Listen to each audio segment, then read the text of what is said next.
Hello and welcome to the Queer History Fireside Chat at the Utah Pride Center. We are so excited to have one of the most incredible Salt Lakeans, Utahns, we've ever had as part of our Fireside Chat. Of course, we're talking about Olivia Jaramillo.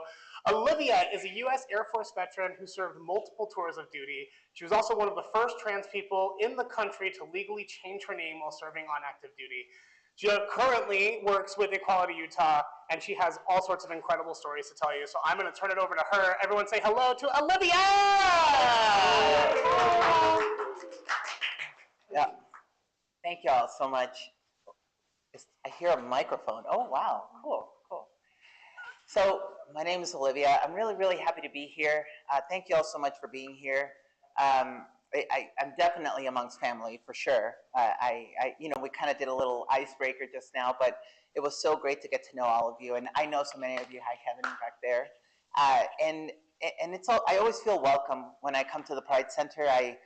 Like for the years that I've been coming to the Pride Center, because obviously I haven't been out my whole life. I mean, I'm going on 11 years of coming out as a transgender person, as a transgender woman. So it's not like a long time, not really. There's many of us that have been out our whole lives, and there's many of us that maybe are just starting that journey. But one of the things that I always like about, or that I come to understand in these 11 years, is that I have always been transgender. That's not like a thing I became. That's not like a thing that just happened. I have always been trans. So I'm really excited. Every time I come to the Pride Center, I see others like me. But more than that, I see allies. I see people that are part of the community, people that are not part of the community. And it's always so encouraging to be able to come here, meet new people, see other people that I've seen before. It's so refreshing to not be able to remember people's names when I see them. It's not refreshing. But it's really, it always fills my heart whenever I come here. I've seen the Pride Center go through many iterations, whether we've been at one downtown location, moving down a little bit further south, and then now at this location. I feel like the essence, the core of it, the heart of it, it remains the same, and our mission remains the same, to support our community and to make sure that we provide those direct services. That's one of the greatest things that I've always loved about the Pride Center. So thank you so much for having me. I'm really thankful. And I am fully supportive of the executive team that is currently bringing the Pride Center forward. I think they're doing a marvelous job. Chad has been amazing. He's hiding from me right now. He's not here. But hopefully he makes an appearance at one point. But I'm really happy, and I'm very hopeful that this is actually going to really bring the Pride Center to a different level. So anyways, that's enough about y'all, okay? So y'all know I love you. And one of the things too, when I started transitioning, I'm gonna go all over the place, but I'll try to start at the place where I always start, which is at the beginning of my life. But I just always love to point out how when I came to Utah, I was already on the journey. But as soon as I came to Utah, I looked up, is there any sort of Pride Center or anything? And there sure was. And I started coming to support groups. That is where I met my friend Dallas, and that is where we got to know each other. And it's been a great friendship having him, and it's been a journey. That's something that we ride together. With everything happening politically, everything that happens here at the state level, we kind of ride that wave together. Even if we're not together, we are. And I think we all can feel that whenever we see each other. Maybe we don't know each other, but you can feel that there is something that we have. We do have a connection, all of us. So that is really beautiful. And I love what the Pride Center does with that, what it stands for in that regard. So that's enough of, I don't want to say the mushy stuff because I'm very mushy. I'm a very mushy person. I don't even mean to, okay? I get paid to be mushy. So I want to talk about things that I normally don't talk about, that I think many of us end up going through. And some of us went from an early age, we do know that we're queer. And we know that maybe we don't know what that word means, but we know. Like maybe we know, oh, I'm a girl, I don't care what my mom tells me, what my dad tells me, I'm a girl no matter what, or I'm a boy and I'm gonna cut my hair and I'm gonna do whatever. Or or others like me, I grew up in Mexico. I grew up dirt poor in central Mexico in the state of Zacatecas. I don't know if anybody here has ever been there or heard of it. It kind of sounds like an appetizer at Chili's, but it isn't. And I grew up there, and ever since I was little, I I didn't know the word queer, but I knew I was different.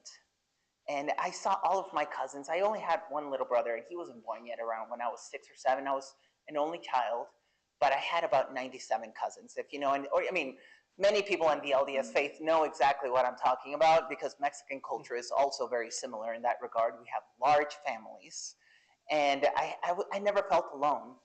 But it was always obvious to me, like ever since I was little, I didn't know why I felt different to others. Now, I'm not going to tell you how old I am, but I think as soon as I start saying, picture the mid 80s, I was about, well, yeah, but you're going to make the math. So, yeah, picture the mid 80s. We're dirt poor. My family is dirt poor. We have no real access to any information. And I just don't know. I see other little boys and the way they act. I see my uncles. I see my dad. I have all these very stereotypical macho examples around me, because Mexico does have that very alpha male dominated culture. I have all of these examples, and I just didn't know why I wanted to be a girl, or I felt like inside of me, I just felt different. Now, when I was that little, I didn't really tell anybody about that. I remember I was 6 years old. I started first grade, and I had a little girlfriend, like her, and she was a friend of mine, and her name is Jessica, and I would go to her house, and we would, not that Jessica, and then I would go over to her house, and it was like my own little dream world in there, because we would go into her room, play with her dolls, and she was like, "Oh, you want to play with me?" I think she saw it more as like, "Oh, that's cool. I have a friend that we're playing with." But for me, it just felt right. And I think some of us have been through that journey of, I don't understand why I'm feeling what I'm feeling. And maybe you don't have that exact experience, but you know what it's like to not understand why it is that you're feeling something. And it was just interesting, as I grew up, that kind of still stayed with me. I started just doing other stuff, to try to get my mind off of things. And then finally, one day, I told my grandmother, we were in the kitchen. I've told you this story. We were in the kitchen, and we were cooking. And Mexico is like noise, music, the flavor, the smells. It's amazing. And it was just me and my grandma. And I remember we were cooking. I was helping getting stuff ready. And I remember I asked her, "Grandma, is it possible for me to grow up and be a girl?" And she stopped what she was doing, and she turned around, and she kind of just looked at me and said, "Mijo, I love you so much, but you better not ever say that again, because your dad is not going to love you anymore." Now, imagine being about 6 or 7, I think it was like 6 or 7. Imagine being that young and being told that one of the core people in your life is not going to love you anymore. How would that make you feel? I remember how I felt. I was like, "Oh, okay.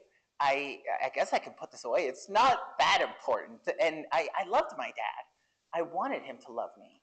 So I just kind of put that away, and I started doing other, like, manlier things like dancing, and I started doing like just those dancing ballet, folkloric ballet style. I started playing soccer.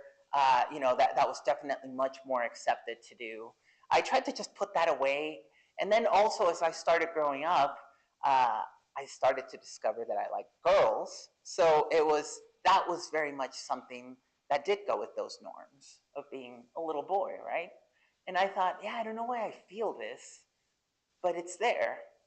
I'll give you all one more. I didn't know I was queer-ism. I remember we were also, one Sunday, me and my dad would take me to the lucha libre. Have you all ever heard of that? With the masks, the wrestlers. And it was a lot of fun. I really did enjoy it. One of the biggest things I enjoyed the most was that I spent time with my dad. And I still love him. And I remember we would walk back home, which in hindsight was kind of dangerous because we're walking through downtown area and it was kind of dangerous. And my dad, he didn't know what he was doing. So we would leave the Coliseum. We were all excited. We're walking through downtown. And this was my first exposure to trans issues or the trans concept. I remember we were walking by this cantina, like this corner bar, and there was like music coming out of it.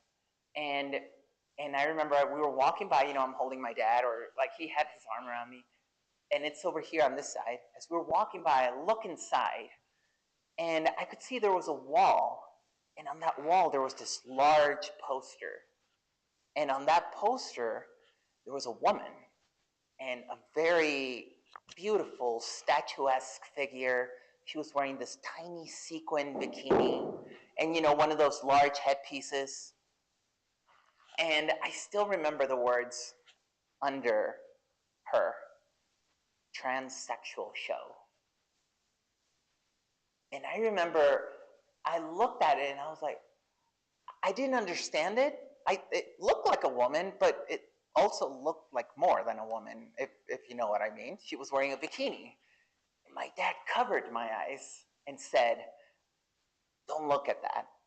Those people are nothing but prostitutes, strippers, they're hookers, they're drug users. Those are bad people. And I remember, I was just walking away and I was like, okay, well, all right. And then the more I kind of started learning about it, even still a little, I started thinking, oh yeah, well that's not what I want to be. I want to be a real girl. I didn't understand. And that was another time that whenever I look back in my life, I'm like, I don't know how I didn't know that I was queer, and it was interesting to see that. I mean, I had other stuff going on too besides that one. I didn't understand that I was what the trans experience really was, or I'd never really even heard the word transgender until I want to say maybe 26 or 27. By this point in my life, I've already immigrated to the United States. I immigrated to the United States when I was 14 years old, and I went to high school in El Paso, Texas, so I do have a bit of a link to Texas. I don't really want it, so if anybody wants it, I'm going to leave it on the table there. And I remember, I went to high school, graduated. I knew there was more to see in this world than El Paso, Texas, so I went active duty and I joined the United States Air Force. And I proceeded to do that for the next 20 years of my life. But when I was in, that was actually the first time that I actually heard of the word trans. It was interesting to see how I came to understand that transgender. There are some differences, and depending on the dictionary, there are differences between the word transgender and the word transsexual. But at the same time, I started thinking, I think I'm somewhere in this category. And it was hard to deal with it because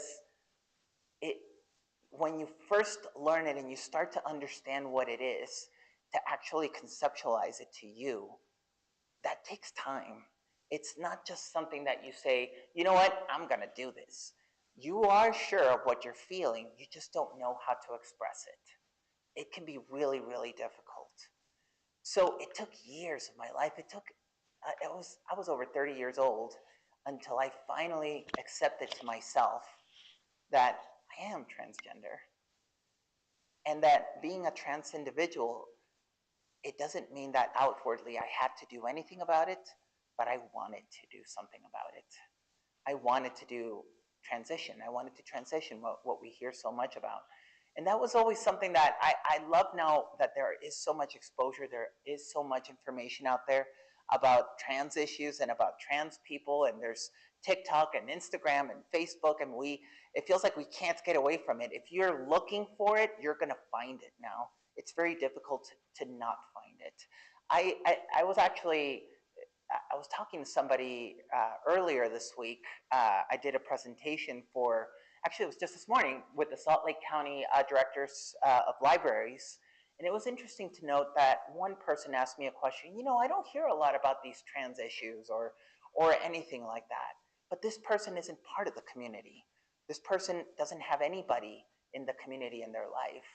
So it's interesting to hear how some people, if you don't have anybody really exposing you to this, to that perhaps is trans in your life, whether they're family, whether they're friends, whether it's a coworker, you may not know anything about it.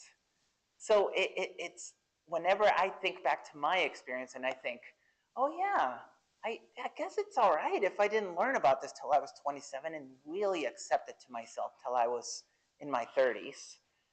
And I love to see that our youth now is able to have that information a little bit easier because it is so difficult. It does put you through a lot of confusion, I think. Now, there's a lot of nuance with that, of course, right? Like getting into the topic of youth and being transgender. There's a lot of nuance in that. But the thing that I do love is that we have a community that is ready to welcome them. And that is the thing that I always take away from that. Does anybody have any questions up to anything I've shared? Yes, I have a question. Go for it.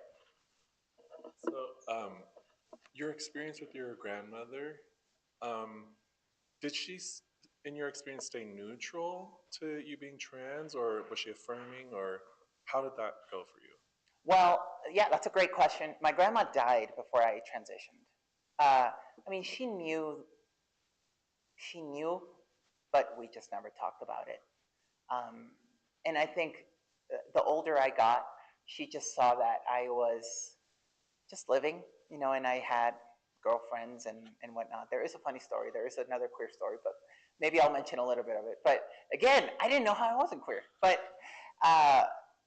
yeah, she just kind of, we left it at that, and I never really addressed it with her anymore. And yeah, she was very loving. I miss her terribly. And I think if she was still alive, I would hope that she would be accepting. And I hope I've made her proud, just with who I am as a person, what I try to do. I try to help people, and I hope she's proud of that. Yeah. Any more questions or anything? Yes, go for it. I just want to pull the flag. Is it a juicy question? Get Right. juicy questions going. So, I guess kind of two parts to this. One, after your experience with your grandmother until 30 years later, or however long, Okay. were you able to just put it all away and actually not really ever do anything about it? And if so, how did you do it? What were your coping skills? How did you just put it away and not blow up? Well, You know what I mean? Do you know the yeah. question? Yeah. 100%. I Okay. know what you mean. And I'm glad you said that because it reminded me of something I was going to share before all this. When I was little, actually once I immigrated to the United States, I didn't stay in Mexico. Obviously, it didn't stay in Mexico. And it's always persisted. And I remember when I was little, I was about 11 or 12, I would be home alone, like on those days where my mom, like here in America, she would be off at work, but I had the day off from school. So I'm like, yeah, I'm fine. You go, you go work, silly, like I'm fine. I have food. I know how to make cornflakes, whatever, And I remember I would be all alone and I would put on The Little Mermaid and I would grab a red shirt and I would grab the neck piece. Is that what this is called? The collar. And I would put it like right here and I would flip it back. And there, I was Ariel. And then I felt, and that was like a coping mechanism. Like looking back on it, I'm like, oh my gosh, really? You didn't know you were queer? and I just remember, right? Yeah. And I would feel so beautiful. I would just be dancing around until I caught myself in the mirror. And then I didn't really look like Ariel anymore. I kind of looked like a Mexican construction worker. And it was just kind of like an eye-opening. That's Danny Trejo. That's not Ariel. So, yeah, machete, yes. So, but it was just, I had little things like that. I even had another time, I did have a thing for The Little Mermaid. It was just beautiful, she was so pretty. And it was like, you see something like that, and it's like, oh, I'm pretty sure other little girls go through that. You see another pretty girl, and you're like, I want to be like her. Oh, I want to be just as pretty. I wanted to be just as pretty as Ariel too. And I remember, I am not proud, and my mother is probably never going to watch this, which is good. But I remember when I was around that same age, and again, those days that I had off, I remember I wanted money for a Barbie, especially because whenever I would go to Toys R Us, y'all remember Toys R Us? There used to be a toy store, this huge toy store, and it was everything you can imagine in there. You know, for a little kid, that's like, I don't know, it's like the GOP for Republicans. You know, the GOP convention for Republicans. Yeah, it's like a gun store for Republicans, really. And I remember I would go in there and I would look at all, you know, the cool Ninja Turtle toys, the Nintendo games, but then I would always go to the pink aisle and I would pretend that I'm not really looking, but I am. Like I'm looking from over here already, way over there, and I'm like scanning everything. I knew exactly what I wanted, and I saw an Ariel Barbie, and I'm not proud to say, you know, like well, I am proud to say it. I saved up money actually, and in one of those days that I had off, I sneaked off and did a 5-mile trek to Toys R Us all on my own, just so I could get my Barbie, and I did get it, and my mom never found it, and I don't have it anymore. So, oh, it's okay. I can buy one if I want to, but I don't have one. Yeah, but it was little things like that, you know. I think we all have little coping ways of dealing with our queerness when we're little, especially if it's not something that is accepted. We all have little things we do. I mean, some of us have bigger things, you know. Some of us come out and start doing drag without telling our parents, you know. Like some of us do different things. So but for me, it was just those simple little things, and it kind of just helped me keep going. And I think one thing that also helped me was the fact that I was attracted to women. So being a boy and presenting as a boy, it was easy to just like girls. So and it was just natural to kind of keep putting that mask on for society, even though I didn't call it that then. I thought everything I was feeling was bad because, you know, Catholics are kind of like the LDS faith, and I'm not talking about funeral potatoes. I'm talking about, you know, in the way we see certain things as sin. This is sinful. This is sinful. It was the same with Catholics. Everything was sinful. You know, you couldn't do anything without having to go to confession on Saturday. So it was one of the things that was always seen as bad. Again, and my dad and my grandma and everybody would say, oh yeah, the gay stuff, that's sinful. Oh yeah, and that the weird trans stuff, that is very sinful. So when you're little, you think, I don't want to be bad, but maybe if nobody sees me, you know, it won't be as bad. It's like a strange feeling. It's a really weird dynamic with that. So yeah, I had some coping mechanisms for sure. Yeah. Any more questions on that? Yeah, go ahead, Kevin.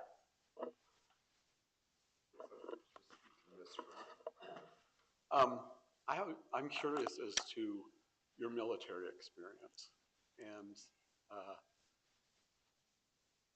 you came out during that time, right? Is that that is correct? Yeah. Could you explain a little bit? I mean, of what the process, how you were treated. I mean, it's in the military. It's super masculine, just like the Mexican culture in a lot of ways. I mean, unless it's the Army. I mean, or the Navy. I mean, they put their name on their butt. So, okay. Yeah. But I was just curious of how that went for you and what you actually did when you were in the military. Yeah, for sure. Thank you so much, Kev. That's a great question. Funny enough, that is actually my next point that I was going to talk about. So that was a great transition point. And what I have written here is transitioning in the military from driving around in my car with a wig on to leading a squadron. So there's an interesting story here in what I'm saying. Like I said, I was already active duty when I came to understand that I was transgender, and I was stationed at that moment at Spangdahlem Air Base in Germany. And I was married to a female, and you know, I started understanding it, but I never told her. I just didn't know what would happen. And I remember at that moment, it was way back in this was like 2007, 2008. And I remember at that time in the military, there used to be this policy that is called, that used to be called "Don't Ask, Don't Tell." Now, many of you, I see a lot of heads bobbing, so many of you have heard of it. It means that if you are lesbian or gay or bisexual, you can serve in the military. You're just not allowed to talk about it. And the trans issue, transgender service members at that point were not allowed to serve for the military. And this actually stems back all the way back to the 60s. There was a policy put into place then that prohibited transgender people from being able to serve in the military. And that goes even further back to one of the very first public individuals, transgender women, that came out very publicly after being a veteran of World War II, Christine Jorgensen. There's even a movie about her and everything, but she was so public and she was so in the eye that it ended up catching national attention. And the military decided to just stamp banned. They just didn't want that kind of attention in the military. So it wasn't really based on anything. It was based off more, again, in the mid 20th century, there were a lot more stigmas than there are now. It was based purely off of that. So back to me finding out that I'm trans, I started kind of understanding it the more and more. I thought, I probably can just, keep being who I am and it'll be okay. I kind of did what you said. Once in a while, I started just finding little ways to mask. Or to be able to vent and to air that, not frustration, I didn't know I was frustrated, or just to be able to release that side of me. So once in a while I would try to find something, but it was something that I felt I could control. And the more and more I started getting into like my 30s, I could feel that I didn't feel fully happy. And it was strange because I had a good life. I had a kid on the way. I had my military career. My family was very loving. I'm tall, dark, and handsome at that point. I'm like, I have it all in a way, And I'm like, why do I still not feel good? And I never really connected it to the trans issue until I did. And that's where I truly believe mental health help therapy can really be beneficial in simply helping you get to the bottom of what truly is maybe troubling you, and finding solutions on how to get better. But that is when I knew that this is something that is keeping me from being happy. And obviously I'm not rich, but you do often hear from rich people, right, that money doesn't buy happiness.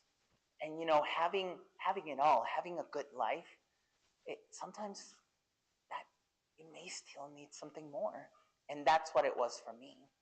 So I remember it was like 2012, Kevin, when I first started hearing rumors of a policy that there was going to be something happening, but quite possibly they were going to allow transgender people to serve in the military. And at that time, there was one individual in the Army who was out as a trans woman, and she was discharged, what is the word I'm thinking? Dishonorably discharged, because she wasn't meeting dress and appearance standards.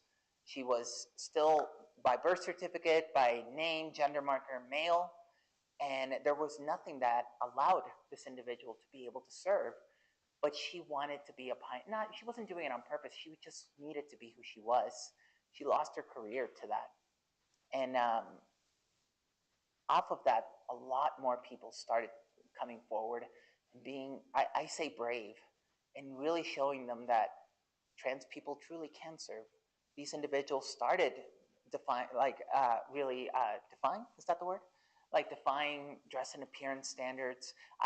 You will see me ask, because English is my second language, and once in a while, one or two words will be like, huh? Like it will just escape me. So, but yeah, it took years, and it wasn't until 2014, at the very beginning of 2014, I still remember, it was like January 3rd, we got word that there was going to be a policy being enacted here soon in 2015.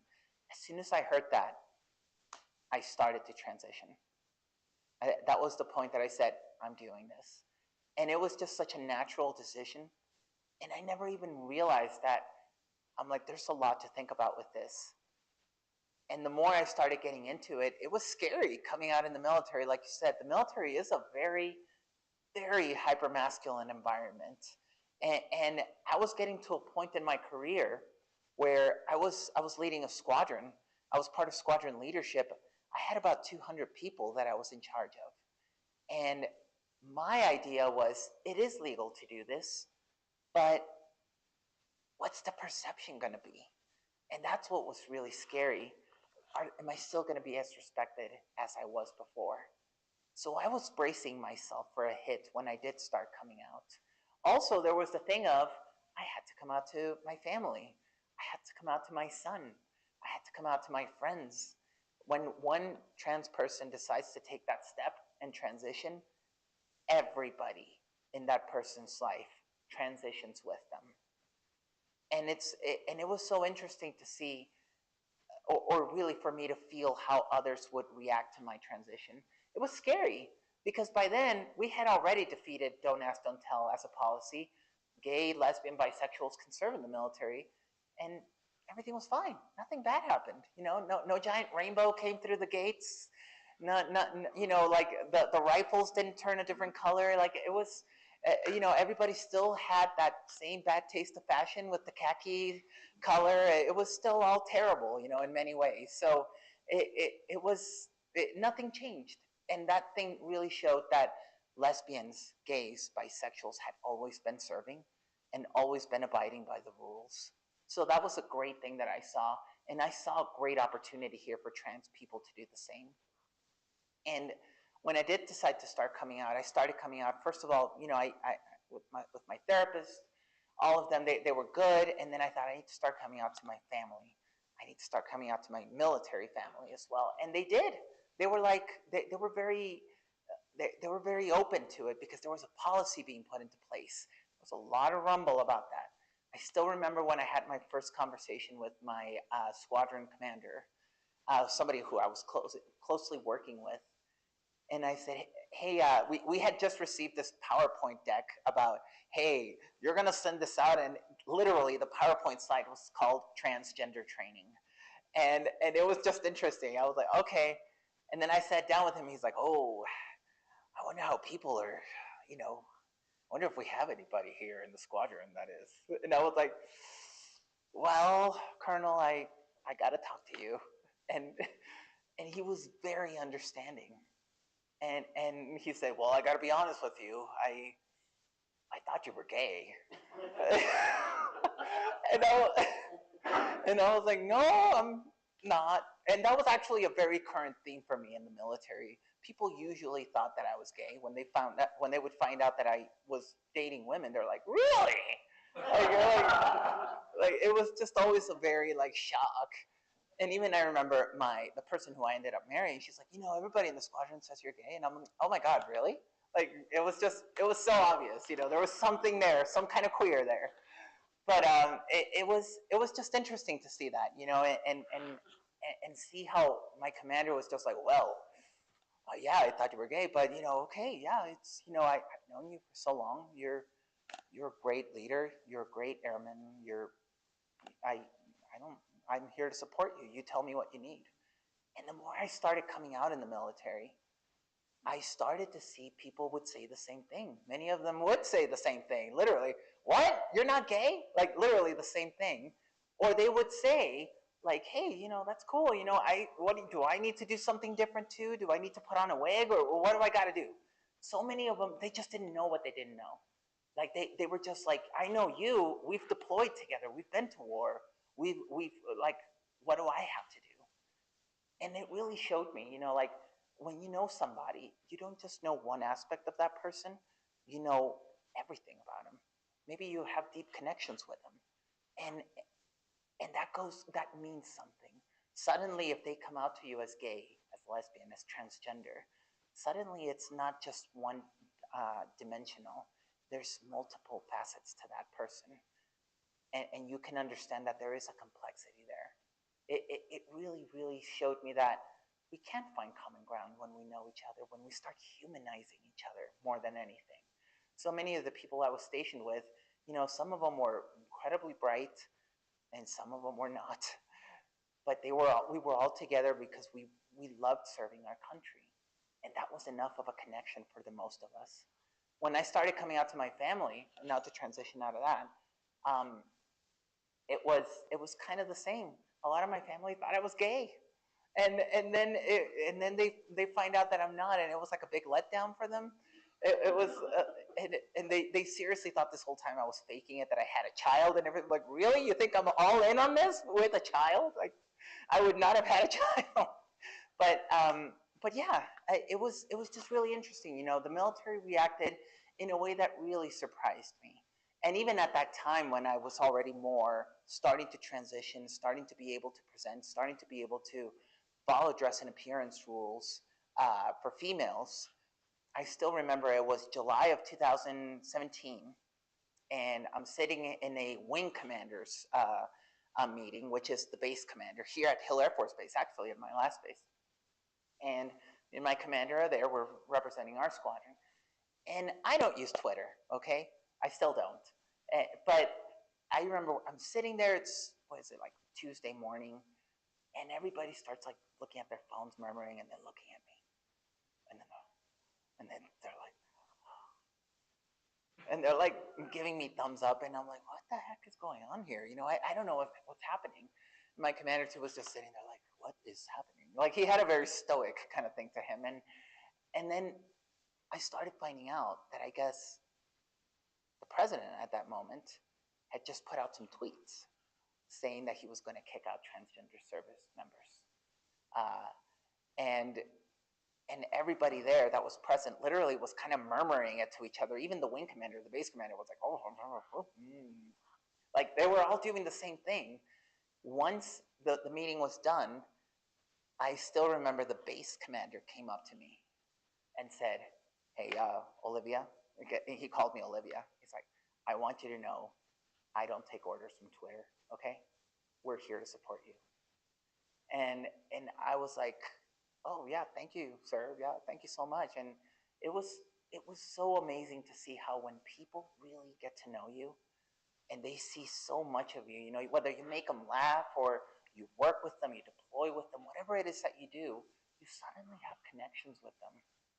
And that goes on to mean so much more. Literally people that you would never imagine. These deep conservative people, they had their don't tread on me thing and everything. Very conservative individuals supported me just because we knew each other. And it was so telling, Kevin. It really showed me that is the way forward. We need to humanize who we are as a trans community. It can be difficult, right, to do that because we're kind of constantly in the news, right? Not for good reasons. But the way forward is not by giving them hate. The way forward is by showing them love. And it's the hardest thing to do, but that is the way to do it. And love, it means simply having a conversation, sharing your name, like, oh, hi, I'm Olivia. Yeah, I work here. I just going shopping. Those are acts of love. That means so much. So yeah. So transitioning in the military, I hope that the people that I was able to impact when I was there, that they were able to take something away from that, and they're able to build on that. And hopefully, whenever they hear any sort of bad rhetoric about trans people, they're able to look at it and say, well, I think that's a little inaccurate because I know this person, and they're not like that. They're absolutely not like that. So I hope that people are able to look at that and able to walk away with a different experience when they do meet us. So yeah, I don't know what time it is. What time is it, y'all? 7:18. Oh my gosh, have I been talking this long? Seriously? So I'm really, really grateful to be here with all of you. I'd love to take any questions if anybody has any. Literally any question is on the table. I just in my job and what I do, I've done a ton of presentations, a lot of public speaking. For me, I want to be able to properly inform people and and be able to create that connection with people. Yeah, Kev. This is more of a personal question of. I won't go out with you, Kev. I've told you a million times. Not even for the blue and white or gold ball. Why did you decide to be an activist? Are you like many people, you became an accidental activist? Or where was there a time that you felt like you needed to be outspoken and be able to be a representative to the community? I feel for me, there was a point that hit. So I'm just curious from you how it came about that you decided to do this and come out and speak out about it. Yeah, that's a great question. So it's kind of, it goes back to even like being a kid. It goes back to being a kid. When I was little, like I said, I loved, just playing with my little friend Jessica. And I remember that back then in the 80s, there was also this show called Wonder Woman. I don't know if y'all remember Linda Carter. She would do the twirl. For those people that are too young, Google it. That was also another, like, it was just one of the things that I loved about it is that it was a powerful woman, and she was the one rescuing the guy. And I thought that was very powerful. But it was more than that. It was a girl kicking butt. And I thought that was so cool. I also do like Superman. I love the red cape. And I love what that stands for. I love that stands for helping people. For me, that's like, I don't have it on me. I don't have any reds on me today. Anyways, but I always love having that because it reminds me that helping people is a good thing. And that's always been something since I was little. As I grew up, even when I was in high school, I became the bully of bullies because I don't like people being bullied or being put down. When I was in the military, I would stand up for people as much as I could. I've just always had this thing about me that I like helping people. It just makes me feel like, this is the right thing to do. And even when I started retiring from the military, I saw, like I said, that there is a way forward. There is a way to properly advocate for the trans community, and that is by finding common ground with others, especially with those that don't understand us. And that is about being intentional about getting into the spaces where we need to have conversations. I mean, Wonder Woman can't kick anybody's butt now, right? But I can have a conversation with someone, and I can try to change the perspective of who we are.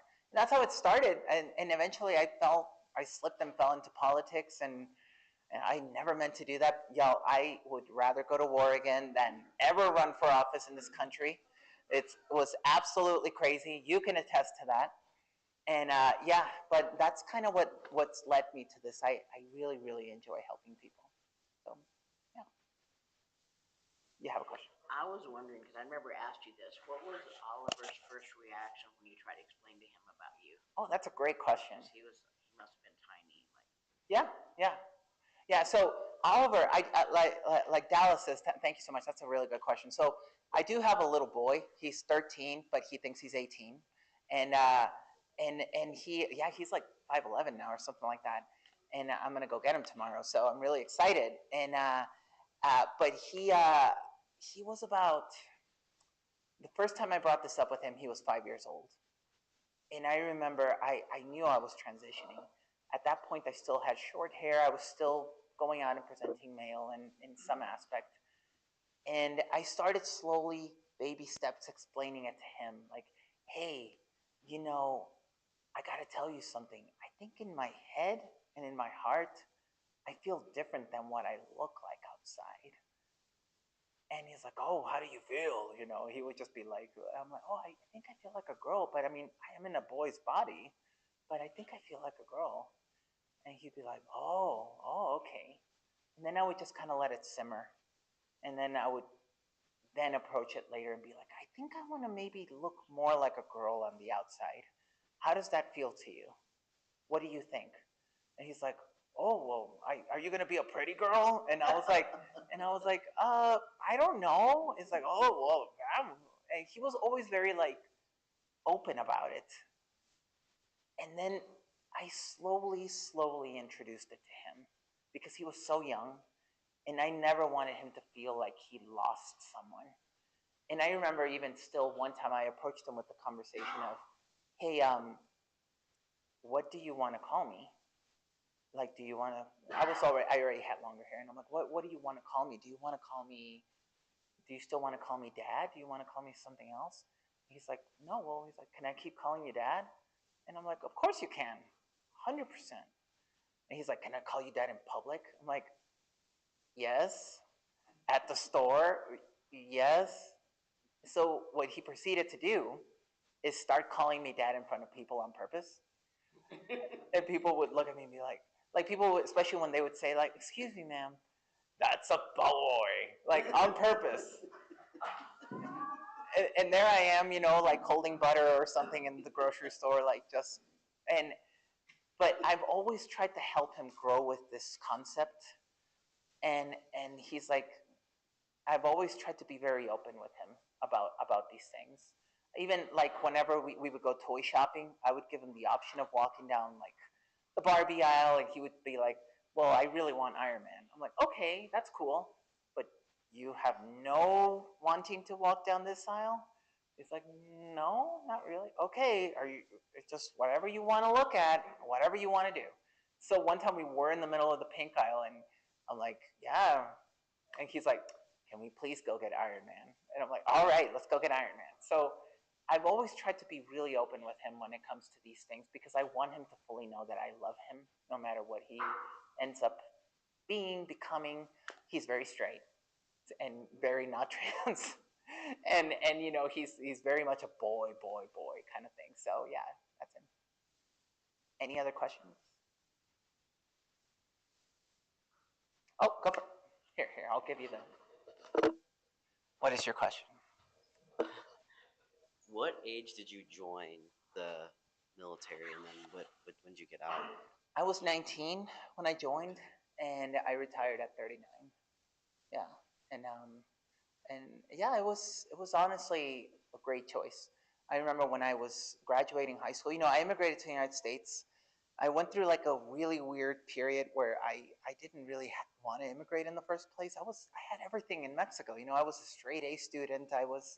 Had family, friends, everything, my culture. So it felt kind of weird getting used to being in America. So I just literally slacked off during high school, and I had terrible grades until my senior year. In my senior year, I was a straight A student because I'm like, oh, I guess you need good grades to get to college. So I tried to fix that up, and then I sort of did, but not really. And then I was having some issues with financial aid to get into college. I was going to go up north to Boston College, and then that was just taking forever. And I was like, I just need to get out of El Paso. Then eventually, I was able to. Yeah. Anything else?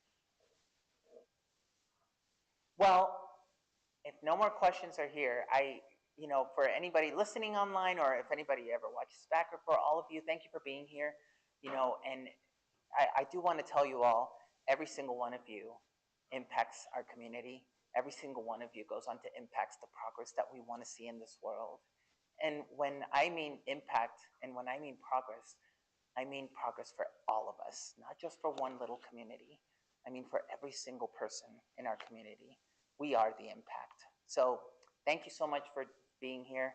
Thank you so much. And hopefully, if you have any questions to me, when this finishes, you can approach me, but you can always find me at Equality Utah events.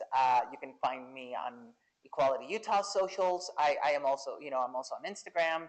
I avoid Facebook, so you'll not find me there. I won't be engaging there. So yeah, but anything you ever need, please feel free to reach out to me. I love connecting with the community, and